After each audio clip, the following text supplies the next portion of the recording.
If you've been trying to figure out how to connect your form to Zapier for advanced automation and want a fast, no-fluff tutorial that just gets to the point, you're in the right place. By the end of this quick 3-minute video, not only will your form be connected to Zapier, but you'll also unlock automation possibilities most people don't even know exist. Here's why this is worth watching till the end. I've tested all the top form builders out there and found the easiest way to connect any form to Zapier with zero confusion.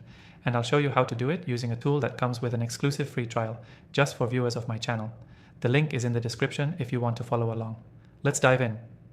First, make sure your form is live and ready. Whether you're using a basic form for lead generation or something more advanced, the connection process is nearly the same. Log in to your Zapier account and click the Create Zap button. Now, in the trigger step, search for the software you use to build your form. Most modern tools are already Zapier integrated, and the software we're using today definitely is.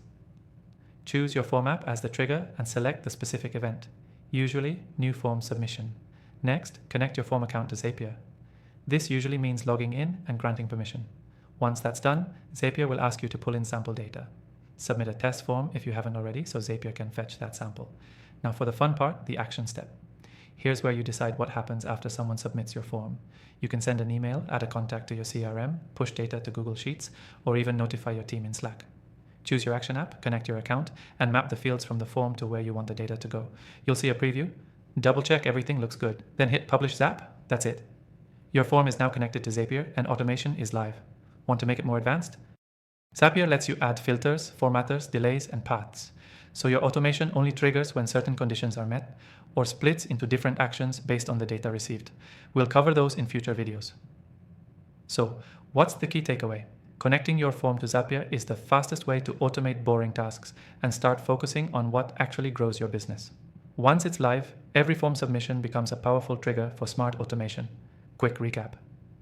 1. Make sure your form is ready. 2. Create a Zap in Zapier. 3. Choose your form builder as the trigger app. 4. Pull in test data. 5. Set up the action. What happens after someone submits? 6. Test, publish, done. Before you go, don't forget to check out the exclusive free trial in the description. It's only available through my channel, and it's the exact software I recommend for seamless Zapier integrations. Thanks for watching.